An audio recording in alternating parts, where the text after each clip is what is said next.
चलिए, आज बात करते हैं एक बहुत ही दिलचस्प और जानी पहचानी कहानी की, लेकिन एक बिल्कुल नए अंदाज में।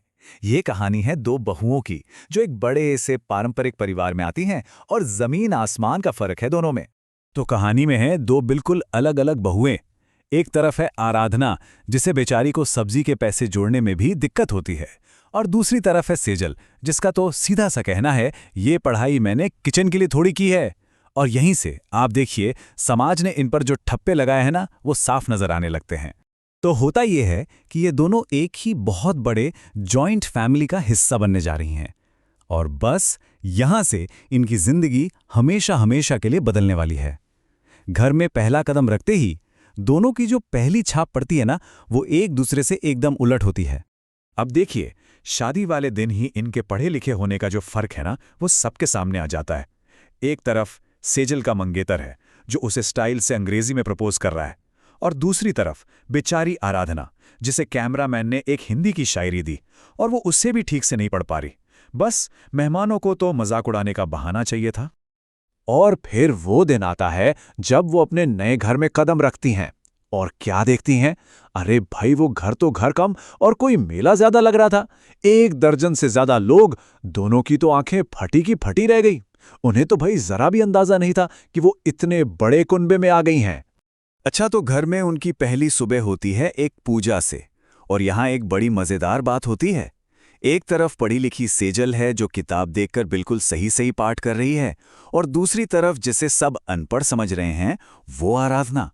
वो बिना किताब के अपनी याददाश्त से वही श्लोक सुना देती है, और क्या सुनाती है, सबका दिल जीत लेती है। तो यहीं पर यह सवाल उठता है कि भाई, असली ज्ञान आखिर है क्या?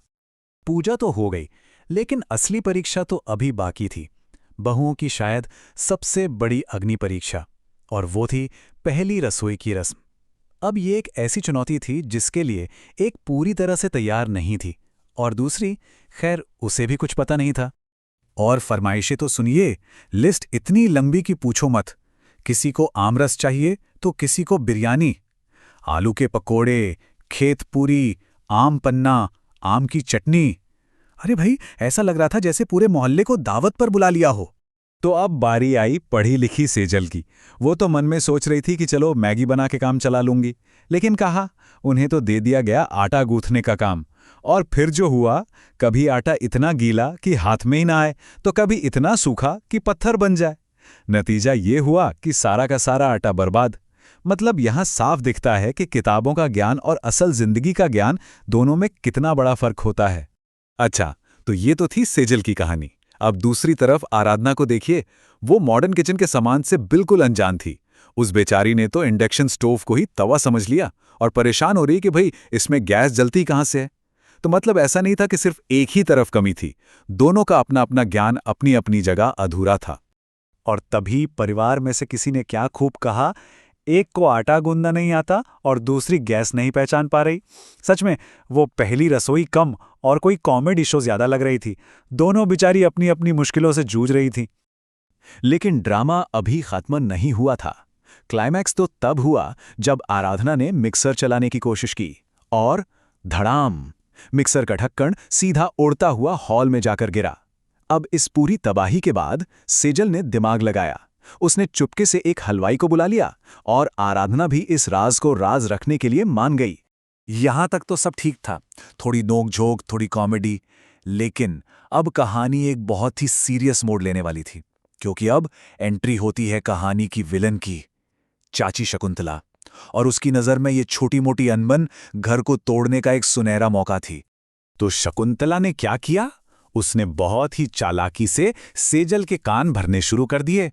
उसे कहने लगी, अरे देखो तो, तुम घर भी संभाल रही हो, ऑफिस भी, और वो अनपढ़, वो तो बस घर के काम करके सबकी तारीफें बटोर रही है।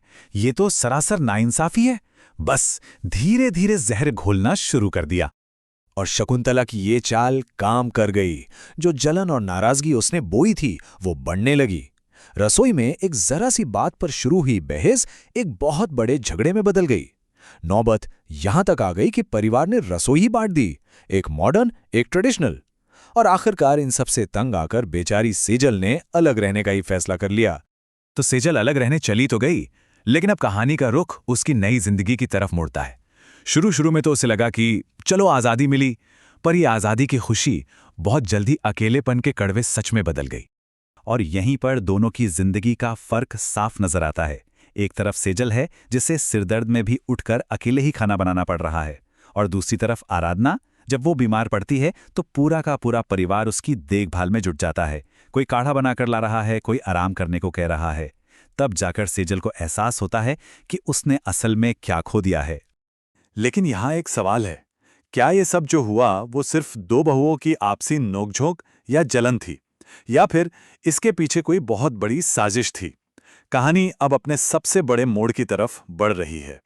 और ये है कहानी का वो टर्निंग पॉइंट, वो लम्हा जब इन दोनों बहुओं को पता चलता है कि उनके परिवार के खिलाफ कितनी बड़ी साजिश चल रही थी, और उन्हें ये भी एहसास होता है कि जिसे वो अपनी कमजोरी समझ रही थी, असल में वही उनकी सबसे बड़ी ताकत है।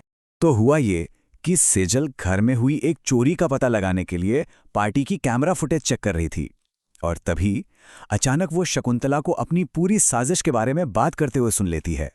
और तब सेजल के पैरों तले जमीन खिसक जाती है। उसे समझ में आता है कि वो तो सिर्फ एक मोहरा थी जिसे इस्तेमाल किया गया। और फिर आता है कहानी का असली क्लाइमैक्स।